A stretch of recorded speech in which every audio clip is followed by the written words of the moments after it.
Hello guys, welcome back to my channel Wangsiyan forever love. तो आज मैं आप लोगों के लिए मेरी स्टोरी का नेक्स्ट चैप्टर लेकर आई हूँ। उम्मीद करूँगी कि ये स्टोरी आप लोगों को अच्छी लग रही हो। एंड अच्छी लग रही हो तो कमेंट ज़रूर से करना। एंड आपका एक कमेंट मुझे बहुत मोटिवेशन देता है, लेकिन आप लोग कमेंट नहीं करते। प्लीज़ आप लोग कमेंट ज़रूर किया कीजिए, मुझे अच्छा लगता है जब आप लोग कमेंट करते हैं। तो अब स्टोरी में चलते हैं। जैसा हमने प्रीवियस वीडियो में देखा था, विंग जो वांग जी को वहीं रोता हुआ छोड़कर वहाँ से चला जाता है। चैन जिनसे अपने भाई की इस तरह की हालत बिल्कुल नहीं देखी जा रही थी। टाइम जो इसी तरीके से बीतने लगा था। विंग जो दिन पे दिन और ज़्यादा गुस्से वाला और क्रूर होता जा रहा था। वो गूसू के लोगों को बहुत ज़्यादा परेशान करता था। उसका मेन टारगेट लैन को रैन हुआ करते थे। वो उन्हें अक्सर टॉर्चर करता था, लेकिन लैन को रैन जो अपनी हिम्मत नहीं हारी थी, उन्हें एक होप थी कि एक दिन वो अपने राज्य को आज़ाद करा लेंगे। जो कुछ भी गलतियां हुई हैं उन्हें वो सुधार लेंगे एक दिन। विंग जो लैन को रैन के पास जाता है तो वो देखता है लैन को रैन मेडिटेशन कर रहे थे। विंग जो अपनी पावर से लैन को रैन पे वार करता है, जिसकी वजह से लैन को रैन जो दीवार में जाकर लगते हैं और उनका मेडिटेशन से ध्यान हट जाता है।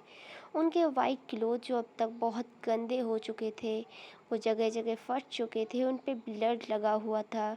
लैन खुरैन की आंखों के नीचे ब्लैक कलर के डार्क सर्कल हो चुके थे, जिससे हमें क्लियर पता चल रहा था कि उन्हें खाना भी ढंग से नहीं मिल रहा था। तभी विंग जो लैन खुरैन के सामने बैठ जाता है, बोलता है, सेकंड मास्टर लैन, मैं उम्मीद करता हूँ आप लोग इंजॉय कर रहे होंगे। वैसे कभी उम्मीद नहीं की थी ना कि आपके कर्मों की सज़ा आपको इस तरह मिलेगी। वैसे आपके भाई ने बहुत गलत किया मेरे फादर के साथ, दोस्ती का नाटक करके उन्हें मरवा दिया। तभी लैन को रैन जो बोलते हैं, विभूषियान तुम्हारे फादर ने गद्दारी की है और वही चीज़ तुम्हारे अंदर है।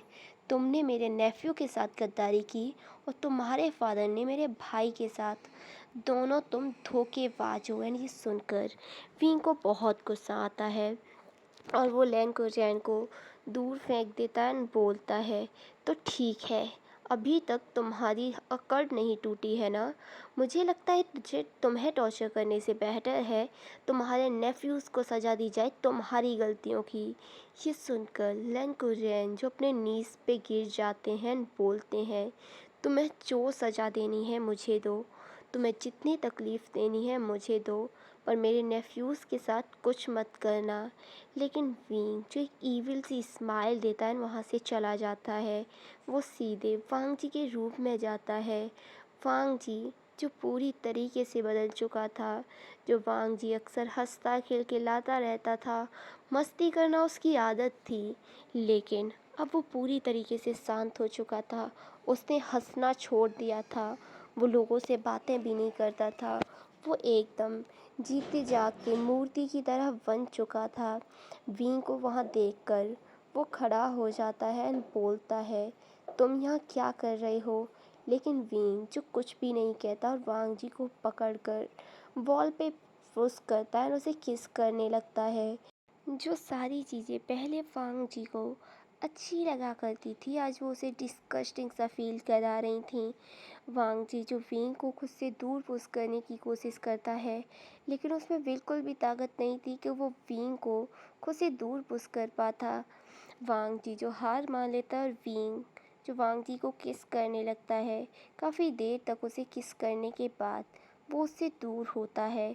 जब वो काफ़ी ज़्यादा सेटिस्फाई हो चुका था, उसके बाद वो विंग जो वांग जी के चीक्स को पकड़कर उन्हें कैरेस करते हुए बोलता है, वांग जी तुम्हें पता है तुम्हारी और मेरी शादी होने वाली है। ये सुनकर वांग जी जो थोड़ा सा स्टर्न रह गया था और वो विंग को पुश करता है, जिसकी वजह से विंग जो वहाँ पर पड़े हुए पैर पे जाके गिर जाता है और वो गुस्से में बोलता है, वांग जी ये क्या हरकत है, तुम्हारी हिम्मत कैसी हुई ऐसा करने की। वांग जी जब वी की इतनी कोल्ड और हार्श वॉइस सुनता है ना तो उसे बहुत ज़्यादा बुरा लगता है। उसकी आंख से आंसू आ गया था, लेकिन वो किसी तरीके से खुद को संभालते हुए बोलता है, वींग अब और तुम्हारी मनमानी नहीं चलेगी मेरे साथ। मैं तुमसे नफ़रत करता हूँ। मैं तुमसे बहुत नफ़रत करता हूँ। मुझे अपनी ज़िंदगी के किसी भी फ़ैसले पे रिग्रेट फ़ील नहीं हुआ, लेकिन आज मुझे रिग्रेट फ़ील होता है ये सोचकर कि मैं तुम्हारे जैसे इंसान से प्यार करता हूँ। ये सुनकर वी को भी अंदर से बहुत हर्ट फ़ील होता है, लेकिन वो अपने फ़ेस पे ये बिल्कुल शो नहीं होने देता। वो उठता है और वी वांग जी के फेस को पकड़ता है और उसे प्रेस करते हुए बोलता है, वांग जी तुम मेरी बात ध्यान से सुनो। तुम्हारी मर्जी हो या ना हो, तुम मुझसे प्यार करते हो या नहीं करते हो, आई डोंट केयर, लेकिन तुम्हें मुझसे शादी करनी होगी। तुम्हें पता है तुम्हारे पेरेंट्स और अंकल की इतनी गलतियां हैं, अगर मैं तुम्हें पूरी लाइफ टॉर्चर करूँ ना तो भी कम पड़ जाएंगी। और वैसे भी तुम्हारे पेरेंट्स और अंकल की हुई गलतियों की सज़ा तुम्हें और तुम्हारे भाई को ही तो पूरी करनी है। ये कहकर विंग जो वहाँ से जाने लगता है, जाते जाते बोलता है, हमारी शादी बहुत जल्द होगी और शाम को मेरी सीजी और मेरा भाई आ रहा है। उनके सामने बिल्कुल ऐसा रिएक्ट मत करना कि मैं तुम्हें फोर्स कर रहा हूँ, और अगर तुमने ज़रा सी भी गड़बड़ की ना तो इसकी सज़ा तुम्हारे अंकल और भाई को मिलेगी। ये कहकर वो वहाँ से चला जाता है। विंग के जाने के बाद वांग जी जो ज़मीन पे गिर जाता है और बहुत बुरी तरीके से रोने लगता है। तभी से चैन जो वहाँ आते हैं बोलते हैं, वांग जी क्या हुआ है, वो यहाँ आया था, उसने क्या किया, का वो हमेशा ऐसा क्यों करता है, वो ऐसा क्यों मुझे फील कराता है कि उसने मुझसे कभी प्यार किया ही नहीं, वो बस मेरे साथ खेल रहा था, वो मेरे साथ ऐसा कैसे कर सकता है। वांग जी जो बहुत ज़्यादा रो रहा था सिचैन, जिनसे अपने भाई की हालत बिल्कुल नहीं देखी जा रही थी, वो अपने भाई को दिन पे दिन टूटता और हारता हुआ नहीं देख पा रहे थे। अब हम शाम का सीन देखते हैं। शाम को दो लोग गुसू में एंटर करते हैं, एक लेडी और एक लड़का था। दोनों जब अंदर आते हैं तो विंग उन दोनों का स्वागत करता है। वो जियांग यानली और जियांग चैंग थे। जियांग चैंग जो बोलता है, भाई आपने ये पूरे राज्य में क्या हालत मचा के रखी है, आप हमेशा ऐसे ही रहते हैं क्या। सिचैन आई मीन जियांग चैंग तुम चुप रहो ना। सीजे ये देखो गूसू, इन्हीं की वजह से आज हम लोग अनाथ हैं। देखो मैंने इन्हें किस तरह की सज़ा दी है, ये लोग पूरी लाइफ इस चीज़ में तड़पेंगे।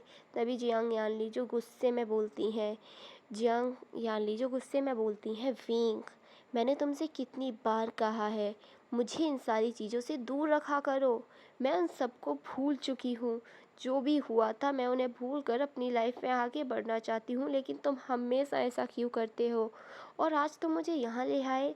सीजे मैं आपको यहाँ नहीं रखना चाहता, मैं वापस आपको वहाँ भिजवा दूँगा। क्या अपने भाई की मैरिज इंजॉय नहीं करेंगी आप। जांग याली जो बोलती है, तुम्हारी शादी, हाँ सीजे मेरी शादी सेकंड प्रिंस लन वांग जी से। तभी वांग जी जो वहाँ आता है और जियांग यानली को ग्रीट करता है। वो काफ़ी नॉर्मल होने का रिएक्ट कर रहा था, लेकिन जियांग यानली जिन्हें समझते हुए बिल्कुल देर नहीं लगी थी कि उनके भाई ने वांग जी को फोर्स किया है खुद से शादी करने के लिए, लेकिन वो अपने भाई से किसी तरह की कोई बहस नहीं करना चाहती थी और वो अंदर पैलेस में चली जाती हैं। पैलेस को जाने लगा था। पूरे पैलेस को काफ़ी अच्छी तरीके से सजाया गया था। रैन को भी कालकोठरी से बाहर निकाल लिया गया था। अब हम मॉर्निंग का सीन देखते हैं। जियांग चैंग जो पूरे पैलेस में घूम रहा था और चारों तरफ देख रहा था, एंड तभी वो एक पर्सन से टकरा जाता है। वो पर्सन जो उसे गिरने नहीं देता और उसे अपनी बाहों में थाम लेता है। जब जियांग चैंग अपनी आंखें खोलता है तो वो उस चेहरे को देखकर पूरी तरीके से सरप्राइज रह गया था। और दूसरी तरफ जब लन सिचैन की नज़र जियांग चैंग पे पड़ती है तो उनके माइंड में बहुत सारी पुरानी मेमोरीज चलने लगती हैं, जब वो बचपन में जियांग चैंग के साथ खेला करते थे। वो बचपन से ही जियांग चैंग को पसंद करते थे, लेकिन वो उसे बता पाते उससे पहले ही उनके पेरेंट्स की डेथ हो गई और दोनों राज्य अलग हो गए। जियांग चैंग जो लैन सिचेन को देखकर हैप्पी हो गया था और उसने लैन सिचेन को हक कर लिया था। लेकिन लैन सिचेन जो जियांग चैंग को दूर पुश कर देते हैं, बोलते हैं, क्या हरकत है ये, तुम कौन हो और यहाँ क्या कर रहे हो। जियांग चैंग जो बोलता है, सिचेन गा, आपने मुझे पहचाना नहीं, मैं जियांग चैंग, हम लोग बचपन में काफ़ी ज़्यादा खेला करते थे। वो बचपन की बातें थीं और अब मुझे न तुमसे कोई मतलब है, मुझे जियांग फैमिली से ही मतलब नहीं है। तुम्हारे भाई ने कम बुरा नहीं किया है हमारे साथ, जो अब तुम अपना प्ले शुरू कर रहे हो। जियांग चैंग जिसे बहुत हर्टेड फील होता है लैन सिचेन के माँ से इस तरह का वर्ड सुनकर। लैन सिचेन जो वहाँ से चले जाते हैं और जियांग चैंग की आंखों से आंसू आ गए थे लैन सिचेन की ऐसी बातें सुनकर। भले ही वो दोनों उस टाइम पे छोटे थे, लेकिन उन दोनों के मन में ही एक दूसरे के लिए फीलिंग थी। दूसरी तरफ लैन को सिचेन को भी बहुत बुरा लग रहा था जियांग चैंग से इस तरह बात करने की, जिस इंसान का 20 सालों तक उन्होंने इंतज़ार किया, जिस इंसान से वो 20 सालों से प्यार कर रहे हैं, और जब वो मिले हैं तो ऐसी सिचुएशन है कि वो उसे प्यार से गले भी नहीं लगा सकते। ऐसे ही टाइम बीतने लगा था। लैन सिचेन जो जियांग चैंग को पूरी तरीके से अवॉइड कर रहे थे, जियांग यानली जो उन सारी चीज़ों में किसी तरीके से रहने के लिए कोशिश कर रही थी, और वांग जी जो बुरी तरीके से सैड था, वो इन सारी चीज़ों को बिल्कुल बर्दाश्त नहीं कर पा रहा था। और इसी तरीके से शादी वाला दिन आ जाता है। बीइंग और वांग जी दोनों ही रेड ड्रेस में वहाँ खड़े हुए थे। वहाँ एक पीस्ट भी खड़ा हुआ था जो डरा हुआ था, ऐसा लगता था जैसे उसे ज़बरदस्ती वहाँ लाया गया हो। मैरिज सेरेमनी शुरू होने वाली होती है, तभी वहाँ लैन कुर्रियन को लाया जाता है। उनके पैरों और हाथों में जंजीरें बंधी हुई थी, उनके एक गले में भी बेड़ियाँ पड़ी हुई थीं, और कुछ सोल जो उनके आसपास खड़ी हुई थीं। जब वांग जी अपने अंकल को इस तरह देखता है तो ना चाहते हुए भी उसकी आंखों से आंसू आ जाता है, और वांग जी की आंख में आंसू देखकर विंग जो वांग जी के हाथ को काफ़ी टाइटली प्रेस करता है ताकि वो शांत हो जाए। वांग जी जो अपने आंसुओं को अंदर ही कंट्रोल कर लेता है, और उसके बाद पीस जो मैरिज सेरेमनी शुरू करता है। वहाँ पर मंत्र बोले जाते हैं, वहाँ पर एक दूसरे की तरफ देखकर वाव लिए जाते हैं और प्रॉमिस किया जाता है कि वो दोनों हमेशा एक दूसरे का साथ देंगे। उसके बाद दोनों ही अपने एल्डर्स और अपने पेरेंट्स से आशीर्वाद लेते हैं। मैरिज सेरेमनी अच्छे से शुरू हो गई थी, ख़त्म भी हो गई थी। उसके बाद विंग जो लैन कुर्रेन के पास आता है और उनकी तरफ झुकते हुए बोलता है, देखते जाइए सेकंड मास्टर लैन, अब आगे आगे होता क्या है। आपकी की हुई गलतियों की सज़ा अब वांग जी भुगतेगा। उसे मैं इतना तड़पाऊंगा ना कि आपकी रूह तक कांप जाएगी, और जिस हालत में मैं आपको देखना चाहता हूँ ना, बहुत ज़्यादा आप उसी हालत में होंगे। लैन कुर्रेन जो पहले ही टूट चुके थे, वो समझ गए थे कि अब उनके नेफ्यू के साथ बहुत गलत होने वाला है, लेकिन वो कुछ नहीं कर सकते थे। वो कुछ कह पाते उससे पहले ही वो सोल जो लैन कुर्रेन को पकड़ती हैं और वापस काल कोठरी में ले जाती हैं। जियांग यानली जो विंग के पास आती हैं बोलती हैं, विंग मैं यहाँ से जा रही हूँ, तुम्हारी मैरिज कंप्लीट हो चुकी है। ये सुनकर विंग जो अपनी जियांग यानली सीजे के सामने आते हुए बोलता है, सीजे आप मुझे इस तरह अकेला नहीं छोड़ सकती हैं। ये सुनकर जियांग यानली जो गुस्से में बोलती हैं, क्यों तुम मुझे भी बंदी बनाना चाहते हो, मुझे भी इस पैलेस में कैद करना चाहते हो, आखिर तुम्हारे माइंड में चल क्या रहा है। सीजे प्लीज़ आप इस तरह बातें मत कीजिए, मैं चाहता हूँ कि आप कुछ दिन और मेरे साथ रहें। माँ बाबा मेरे साथ नहीं रहे, आप तो प्लीज़ मुझे समझने की कोशिश कीजिए। विंग की आंखों से आंसू आ गए थे अपनी सीजे को मनाते मनाते, और उसकी सीजे भी पिघल चुकी थी अपने भाई को इस तरह देखकर, और वो डिसाइड करती है कि वो कुछ दिन और पैलेस में रहेंगी। ये सुनकर लैन सिचेन चिरे बहुत बेकार लगता है, क्योंकि वो और ज़्यादा अपनी फीलिंग्स को कंट्रोल नहीं करना चाहते थे, और ना ही उनमें और ज़्यादा हिम्मत थी कि वो और ज़्यादा जियांग चैंग को झेल सकें। अब हम विंग के रूम का सीन देखते हैं।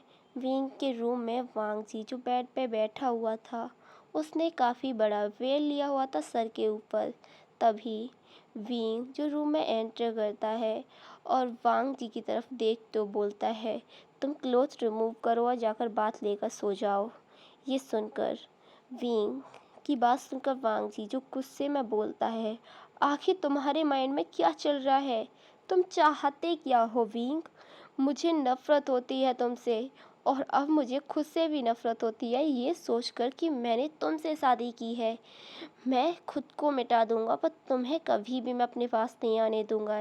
ये सुनकर वींग जो वांग जी को पकड़ता है और बेड पे पुश करता है और बोलता है, मैं तुम्हारे साथ कभी भी ऐसा कुछ नहीं करना चाहता, लेकिन अगर तुम्हें ये सब चाहिए ना वांग जी, तो ठीक है, तो अब यही होगा। मैंने सोचा था कि हम ऐसा कुछ नहीं करेंगे, पर तुम्हारी बातों से लगता है कि तुम मुझे पाने के लिए बहुत ज़्यादा डेस्परेट हो रहे हो। ये कहकर विंग जो फोर्सफुली वांग जी के क्लोथ रिमूव करने लगता है। वांग जी जो विंग को रोकने की कोशिश कर रहा था, लेकिन विंग जो वांग जी के हाथों को पकड़कर बांध देता है, जिसकी वजह से वांग जी मूव नहीं कर पा रहा था।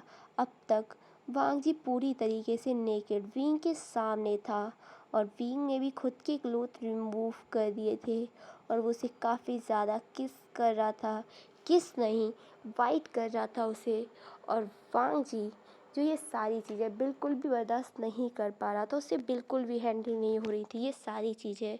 उसके माउथ से काफ़ी ज़्यादा आवाज़ें आ रही थी, उसकी आंखों से आंसू भी आ रहे थे, लेकिन वांग जी के फेस पे जो वेल था, जिसकी वजह से विंग ये बिल्कुल नहीं देख पा रहा था कि वांग जी रो रहा है उसकी वजह से। अब फाइनली विंग जो वांग जी को बिना प्रिपेयर किए ही उसके अंदर एंटर कर जाता है, जिसकी वजह से वांग जी को बहुत ज़्यादा दर्द होता है और उसकी बहुत ज़ोर से चीख निकल जाती है।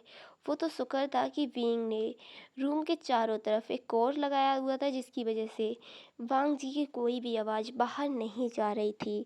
अब वांग जी जो बहुत गंदी तरीके से रोने लगता है, उसकी हालत सच में बहुत ख़राब हो चुकी थी, लेकिन हमारा विंग वो तो अपने में ही मगन था। वो उसके साथ फोर्सफुली इंटीमेट हो रहा था, और विंग से ये सारी चीज़ें अब बिल्कुल भी हैंडल नहीं हो रही थी, और अब उसने बहुत फास्ट करना शुरू कर दिया था। और इसी चीज़ से हमारे वांगची को कितना ज़्यादा दर्द हो रहा था, वो तो विंग सोच भी नहीं सकता था। ऐसे ही मल्टीपल राउंड्स और पूरी रात ऐसे ही बीत जाती है। पूरी रात में हमारा वांग जी जो कई बार अनकॉन्शियस हुआ था, लेकिन हमारे विंग ने इस चीज़ की बिल्कुल परवाह नहीं की, और वो पूरी रात उसके साथ फोर्सफुली लव मेकिंग करता रहा। अब हम मॉर्निंग का सीन देखते हैं। विंग और वांग जी जो एक दूसरे को हक किए लेटे हुए थे। विंग जो अभी भी वांग जी के अंदर था, विंग जो हल्के से खुद को दूर करता है। वांग जी के माउथ से आवाज़ निकल गई थी, और ये सुनकर विंग जो फिर से हार हो गया था, और वो दोबारा ही वांग जी के सोने के बावजूद भी उसके साथ वो सारी चीज़ें करने लगता है। और इस सडन चीज़ की वजह से विंग की आँख वांग जी की आँख खुल जाती है, और उसकी आंखों से फिर से आंसू आने लगे थे, क्योंकि रात की वजह से ही उसकी हालत बहुत ख़राब थी। एक राउंड और हमारा वांग जी अब तो पूरी तरीके से थक चुका था। विंग जो वांग जी से दूर होता है और जाकर बात देता है, और उसके बाद वो विंग वांग जी से उठकर बात लेने को कहता है, लेकिन वांग जी की हालत बहुत ख़राब थी। लेकिन उसके बावजूद भी वो किसी तरीके से बेड से उठने की कोशिश करता है, लेकिन उसकी बॉडी में इतना ज़्यादा पेन था कि वो ज़मीन पे गिर जाता है। जब विंग ये देखता है, तो वो वांग जी को अपनी लैब में कैदी करता है, और बाथरूम में ले जाकर उसे हॉट वाटर में लिटा देता है, जिसकी वजह से विंग की बॉडी पे वांग जी की बॉडी पे जितने भी विंग के लव बाइट थे, उनमें थोड़ी सी जलन होती है, लेकिन उसे थोड़ा अच्छा फील हो रहा था। उसके बाद जब विंग रूम में वापस आता है और उसकी नज़र बेड पे जाती है, तो वो अंदर से बहुत ज़्यादा गिल्टी फील करने लगता है, क्योंकि जब उसकी नज़र बेड पे जाती है, तो वहाँ काफ़ी सारा ब्लड पड़ा हुआ था, जिससे उसे समझने में बिल्कुल देर नहीं लगी कि उसने नाइट को वांग जी को काफ़ी ज़्यादा हर्ट किया है, और उसे बहुत ज़्यादा ब्लडिंग भी हुई है। विंग जो किसी तरीके से खुद के अंदर जो गिल्ट था उसे संभालता है, और वो बेडशीट को चेंज कर देता है। उसके बाद वो वॉशरूम में जाकर देखता है, तो वांग जी जो बाथटब में ही सो चुका था, उसे इतना ज़्यादा रिलीफ मिल रहा था कि वो वहीं सो चुका था। विंग जो वांग जी के पास आता है और उसे बाथटब से निकालता है और वापस बेड पे लाकर लिटाता है। वो उसकी बॉडी को एक टॉवल से पोंछता है और उसे क्लोथ पहना देता है। विंग जब तक वांग जी जब तक सोया हुआ था, विंग ने वांग जी के हेयर्स को भी पोंछ दिया था और उन्हें टाई कर दिया था। वांग जी जो बेड पे लेटा हुआ था आंखें क्लोज करके, विंग जो वांग जी के पास बैठ जाता है और उसके फेस को टच करते हुए बोलता है, आई एम सॉरी वांग जी, मुझे माफ़ कर दो। मैं तुम्हारे साथ ये बिल्कुल नहीं करना चाहता था, लेकिन तुम्हारी बातों ने मुझे अचानक से गुस्सा दिला दिया और मैं ये सब कर बैठा। मुझे पता है मेरी इस गलती की माफ़ी नहीं है, लेकिन मैं तुमसे फिर भी माफ़ी मांगता हूँ और मैं तुमसे प्रॉमिस करता हूँ कि मैं दोबारा तुम्हारे साथ ऐसा कुछ भी नहीं करूँगा। प्लीज़ मुझे माफ़ कर दो। एंड उसके बाद वा विंग जो वांग जी के फेस पे एक किस करता है और उसके फोरहेड पे किस करके उसे ब्लैंकेट से कवर करके रूम से बाहर निकल जाता है। विंग जैसे ही रूम से बाहर जाता है, वांग जी की आइज़ ओपन हो जाती हैं, उसकी आँख से आंसू निकल जाते हैं। बोलता है वो, विंग मैं तुमसे बहुत प्यार करता हूँ, मैं तुमसे गुस्सा भी बहुत हूँ, शायद वो नफ़रत में भी कन्वर्ट हो जाए, लेकिन तुम्हारे लिए जो मेरा प्यार है ना, वो कभी नहीं मर सकता। कहते हैं ना हम प्यार को कभी नहीं मिटा सकते। तुम जो मुझे परेशान करने के बाद जो केयर करने का नाटक करते हो ना, ये मुझे बहुत तकलीफ़ देता है, लेकिन आज तुम्हारी बातों में मुझे सच में केयर दिख रही है। लेकिन मैं उसे बिल्कुल नहीं भुला सकता जो तुमने मेरे और मेरी फैमिली के साथ किया है। तुम चाहे कितना कुछ भी कर लो, लेकिन मैं तुमसे पहले की तरह प्यार नहीं कर सकता। ये कहकर वांग जी जो अपनी आइज़ फिर से क्लोज कर लेता है और इसी सीन के साथ ये चैप्टर ख़त्म होता है। तो मिलेंगे इसके नेक्स्ट चैप्टर में। तब तक के लिए इस स्टोरी को एंजॉय करें एंड इस चैप्टर को सुने। तो गाइस ये जानना बहुत इंटरेस्टिंग होगा, क्या आगे विंग के वांग जी के दिल में जो विंग के लिए फीलिंग्स हैं वो मिट जाएंगी, क्या विंग जो वांग जी के लिए प्यार है उसे पहचान पाएगा। आखिर क्या होगा आगे स्टोरी में। सारी इंटरेस्टिंग सी चीज़ें हैं, बहुत सारे राज हैं और बहुत सारे सवाल, और उन सारे राज के आंसर और सवालों के जवाब ज़रूर मिलेंगे आगे स्टोरी में। अगर आप सबको जानना है ना, तो मेरी स्टोरी को सुने और इन्जॉय करें। तब तक के लिए bye bye, good bye, take care. मिलेंगे इसके नेक्स्ट पार्ट में। अपना ख्याल रखें तब तक के लिए। एंड वंस अगेन प्लीज़ आप लोग कमेंट ज़रूर करना, मुझे आपके कमेंट का बहुत ज़्यादा इंतज़ार रहता है, और सब्सक्राइब भी कर लेना।